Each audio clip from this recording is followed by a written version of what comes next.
This channel does not promote any violent, harmful, or illegal activities. All content provided by this channel is meant for an educational purpose only. Top quality और consistent performance के लिए सिर्फ silver pump नाम याद रखना। ভুতুরে voter ধরতে গিয়ে ক্ষোভের মুখে তৃণমূল বিধায়ক। ভোটার লিস্টে মিলিয়ে দেখতে ক্যানিংয়ে দিঘির পাড় গ্রাম পঞ্চায়েত এলাকায় যান ক্যানিং পশ্চিমের বিধায়ক পরেশরাম দাস। গ্রামে ঢুকতেই পানীয় জল, আলো সহ একাধিক সমস্যার কথা তুলে ধরেন এলাকাবাসী।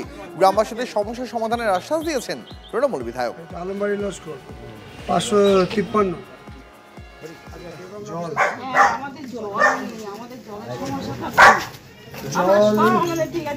জলটা কোথায় খাচ্ছে?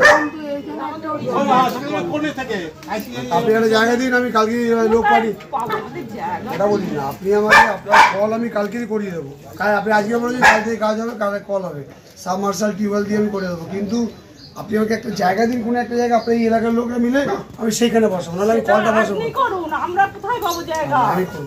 আমি কি এখানে দাঁড়িয়ে কলের পাইপের লাইনে জল ইউজ করবে? আমি বলি শেষ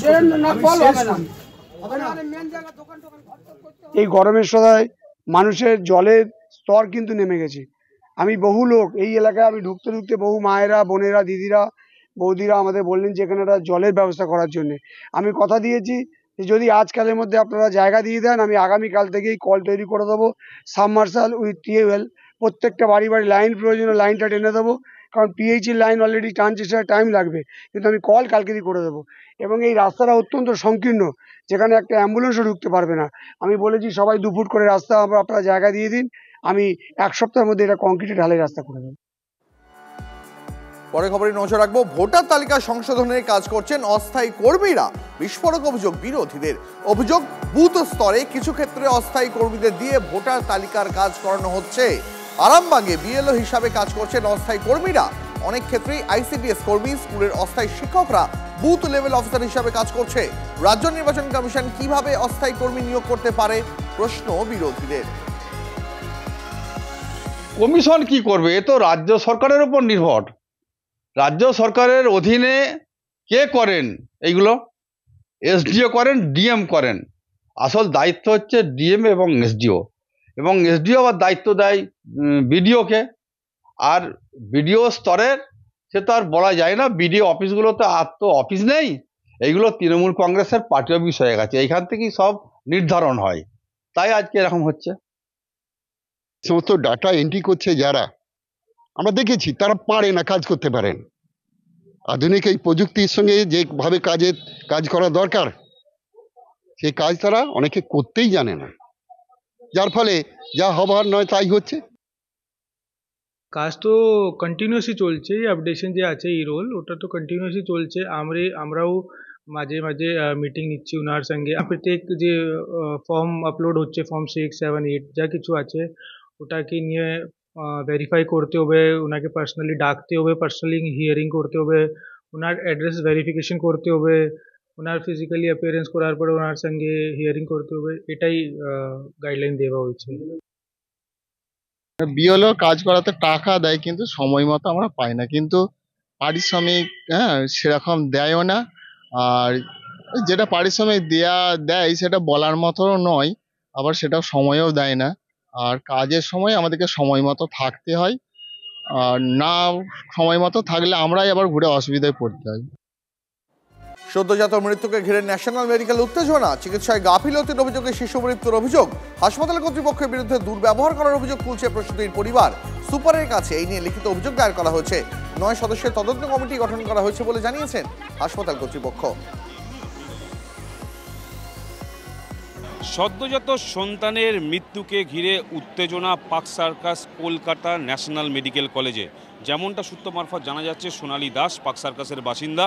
গতকালকের তিনি অন্তঃসত্ত্বা ছিলেন, চেক আপ করাতে আসেন হসপিটালে, এবং সেই সময় হসপিটাল থেকে বলা হয় যে বাচ্চা বড় হয়ে গেছে, ইমিডিয়েট তাকে ডেলিভারি করাতে হবে, এবং সেই মতো তিনি হসপিটালে ভর্তি হন।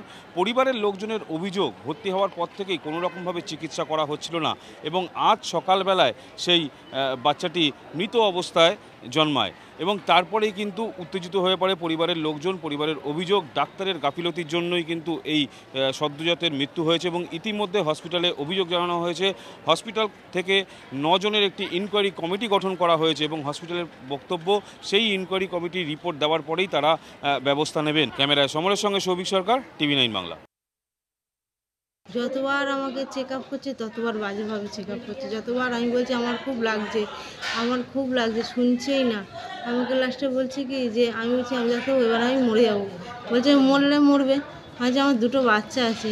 বলছে বাচ্চা যখন নিয়েছিল তখন মনে ছিল না যে কী করতে হবে, এখন এগুলো সহ্য করতে হবে বলে আমাকে সেই যখন একটা কাঁচির মতন কি পুশ করলো ভেতরে, তখন বাচ্চাটার আর হার্টবিট আর মানে আর ওর ছিল না।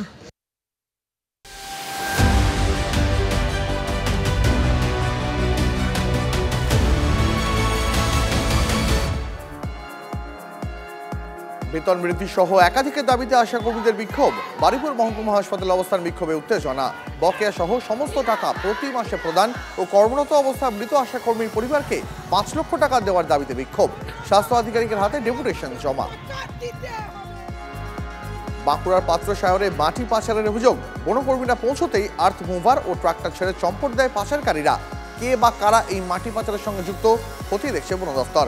বেশ কয়েকদিন ধরেই মাটি পাচারের অভিযোগ আসছিল, অবশেষে বন দফতরের অভিযান। হাওড়া খড়গপুর শাখায় 30 এপ্রিল থেকে বাতিল থাকবে বহু ট্রেন। 30 এপ্রিল থেকে 19 দিন খড়গপুর শাখায় বাতিল 212টি লোকাল। সাঁতরাগাছি ইয়ার্ডে রিমডেলিং এর কাজ সহ একাধিক কাজের জন্য বাতিল বহু ট্রেন। আপ ডাউন মিলিয়ে 64টি মেল এক্সপ্রেস ট্রেন বাতিল। 15টি দূরপাল্লার ট্রেন অনিয়মিত সময় চলবে।